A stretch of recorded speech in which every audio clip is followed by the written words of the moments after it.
Yo, this is Theo. Right now you're on my tour bus. I'm in Montreal. I'm turning up. I'm very sick, but I had a wonderful show. There's a lot of wet panties out there. And shout out to Montreality for catching it all. And I'll be back soon with Vibes Part 2. All day, all day.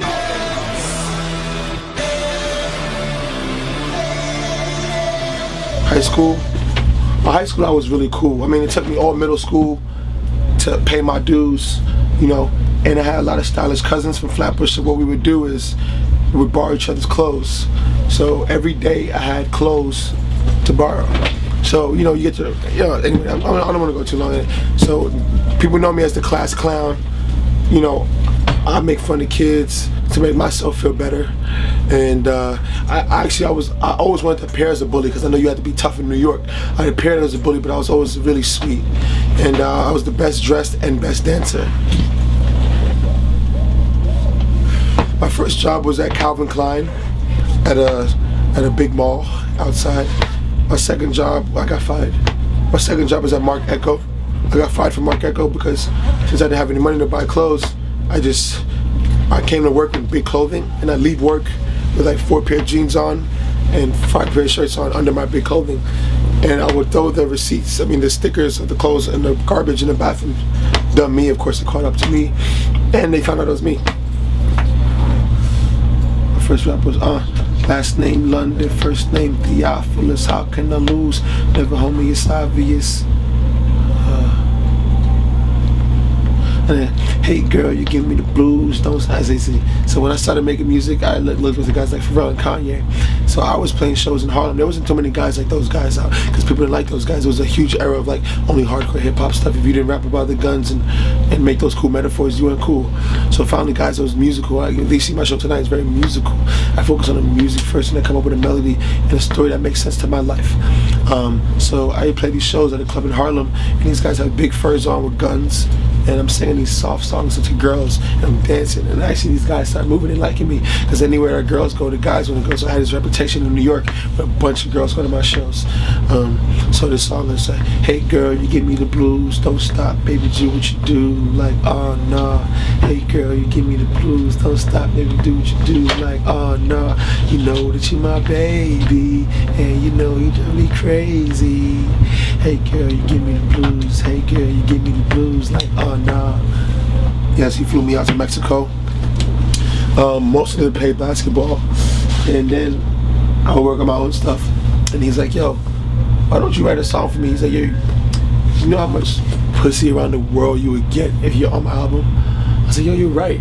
So I spent in the room, the MTV Awards was coming on, so I wanted to watch it with him because I know how he's funny, he's a joke. So I was like, all right. So I wrote the song for 8 hours. I can't write a song for no one. Kanye was the first person I tried to write a song for, and I did come up with a really good song. I teamed up with this guy, I forgot his name, but he's Uzi's producer. Kanye snatched him up from Jersey, and worked on the song. I looked at Kanye, it's like, all right, you got a wife, you got the kids now, but you still that sexing. So instead of rapping about your wife and saying about how you guys have sex and stuff, make it universal. Like, talk about what you guys do, but don't say her name. It's like, so every girl could think that they're her. So that the girl you're talking about, you know, instead of like Beyonce. So I wrote a song like that for his girl, but universal. I like to sing it because I don't know if it's gonna make it or not. And then that single he was talking about, All Day Nigga, that everybody's going crazy about.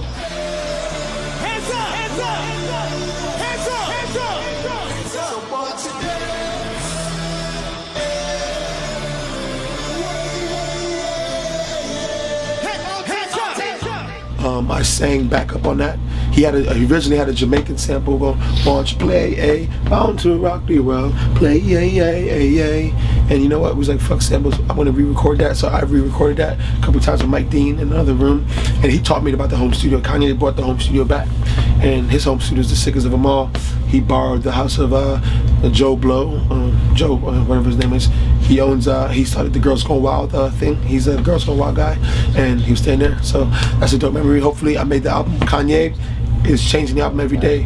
When I heard the album, it was done, and 9 months later, he's still working on it. So every day is a new album when he wakes up, and he's the most hardest working dude, and he's older than all of us. He's more hardworking. That's so scary. His work ethic is triple the times as mine and everyone I know. and that's why I look up to him and stick to him, and I understand his mind. I got two. I saw the Doug or Arnold from Hey Arnold. I like Doug. His style is like me, laid back. He always had a crush on a girl. I was saying, I remember 3rd grade I had this crush on this girl, Danielle. She smelled like baby wipes, and she wore these white and red Jordan 12s. And I was a huge fan of Michael Jordan. As a kid, I was obsessed with basketball players. I thought I was Patrick Ewing. I thought I was Michael Jordan. I thought I was Mutombo. I thought I was Manu Bol. I thought I was Dominique Wilkins. I thought I was fucking... I never thought I was Rick Smith, though. And I never thought I was Reggie Miller. I think what challenged me the most is when I got Sub-Zero for Dreamcast, and finally had the Duke Nukem shit where like shit was 3D and you can move with 2 joysticks, walk with one, and turn around with the other, and I was nuking motherfuckers. I'm gonna get medieval on your asses. Hail to the king, baby. Shake it, baby. You wanna dance? You wanna dance? You wanna dance? Shake it, baby. And then I became super serious. I became a 00 agent on Bond, and I was motherfucking knocking kids out. And then I became a huge fan of NBA Jam. I was playing Live 99, Live 2000. Michael Jordan was so good, he didn't have a name. They couldn't pay for his right as a player because he was bigger than the NBA.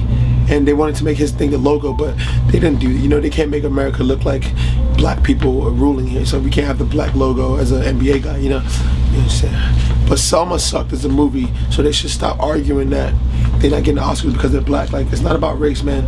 The movie sucked. Unfortunately, I don't enjoy reading books. That's why I'm mad at myself for that. But no, I try to wake up with other areas like watching film. I'm a film connoisseur. I watch every film. I've seen every film that came out in the last 3 years. So, because my whole life is noisy. It's always 25 girls in the back of the bus. It's always I'm around people. I'm never alone. So the only way I really feel alone and quiet is in a movie theater. I can be paying attention. Now, sometimes I go there to answer my emails. I don't even watch the movie. Sometimes I just go there to sleep. Sometimes I go there just to enjoy the movie because I'm a fan. And I write like fake reviews, stuff like that. Vibes. My message to the youth is vibes. I don't got no Martin Luther King statement, nothing like that. You know, but vibes, man. Like look at what I'm doing. Vibes.